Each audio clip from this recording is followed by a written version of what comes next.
Hello chess friends and welcome to your of Chess channel and welcome to a very special tournament that started yesterday. It's of course this Legends of Chess tournament in which we have many great players, among them also 3 world champions. It's of course Vladimir Kramnik, Viswanathan Anand and Magnus Carlsen.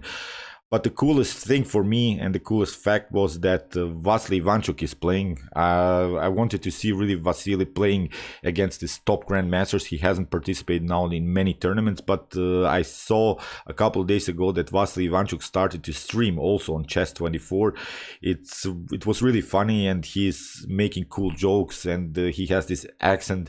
And I really enjoy to watch him play. He plays always this attractive opening, so that's why from this round 1 I decided to show you first the match game between Vassily and Peter Leko. So I wanted to show you the 4th game because in that game Vassily was a full point behind Peter Leko. He had to win this game, and you see now what Vassily will pull off because he played now the King's Gambit.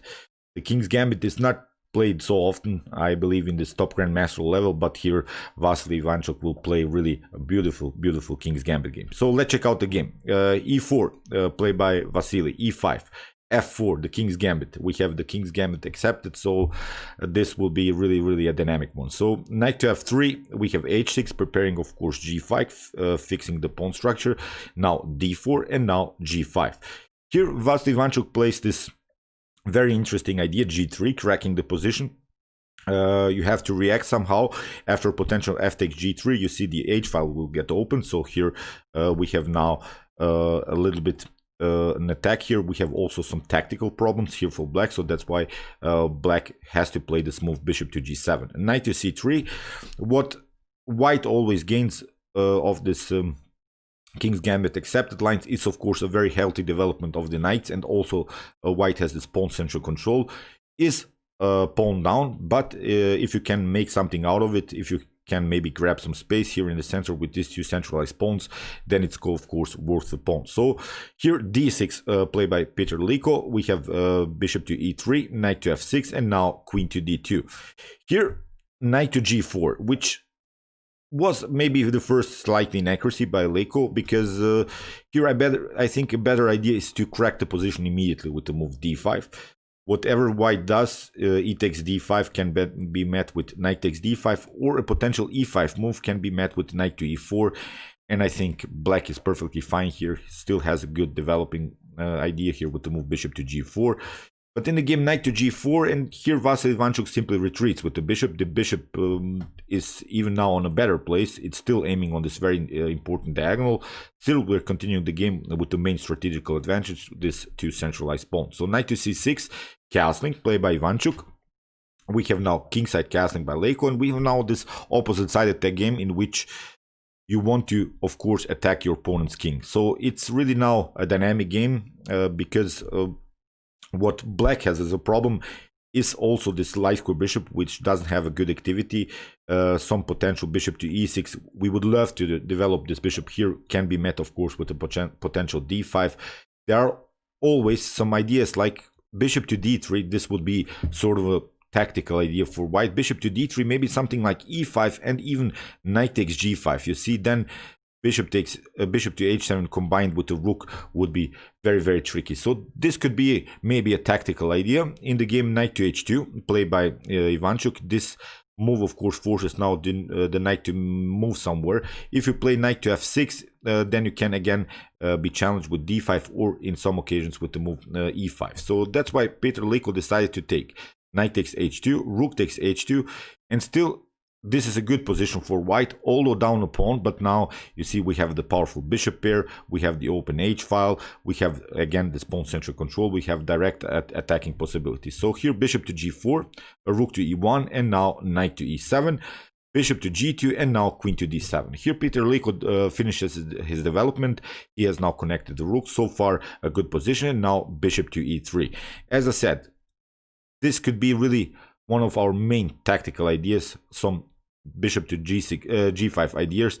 In the game, Peter Leko makes here maybe again another inaccuracy. He plays the move knight to G6. Here maybe a better idea is rook from A to E8, getting the rook into the game. Still, this knight is a good defensive piece. But after knight to G6 here, Vasyly has the opportunity to double up rooks, and Peter Leko simply plays c6. The idea is finally to crack the position with the move d5, forcing white to show his cards here in the center, because this pawn structure in the center is really annoying. It restricts really these 4 centralized squares. Black doesn't have good squares for his minor pieces. In the game, Chucky finds now really a great tactical idea. He plays rook takes h6, sacrifices the rook. Brave idea, but if you put this move into an engine, it's a correct tactical possibility. Here after bishop takes h6, rook takes h6, king to g7, and now bishop to g5. Everything is perfectly protected. After f6 we have bishop to e3, and now rook to h6 we have b3.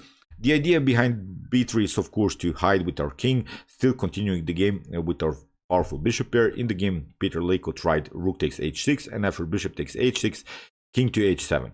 Now bishop to f1. This was really a great prophylactic move by Vasyl Ivanchuk, because he realized that Peter Leko could maybe go here into a simplification idea with the move bishop to h3. If now the bishops are off the board, if we trade off more pieces, then white doesn't have any more a good position, because you don't want to simplify the position when you sacrifice maybe the rook for a bishop like Ivanchuk did here. You want to complicate the position further. You want to create further attacking possibility. If you go and trade off more pieces, if you go and trade off more pawns, then we are again in this endgame stage, and maybe black can defend. So here, that's why bishop to e2, not allowing this trading idea. And now rook to e8, we have king to b2, improving the position of the king, b5, and now bishop to d3.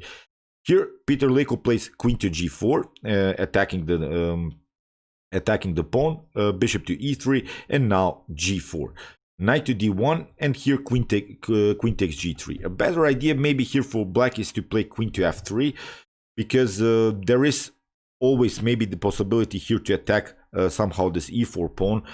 If you take this pawn like this, then you risk again some attacking possibilities through the g file, through the h file.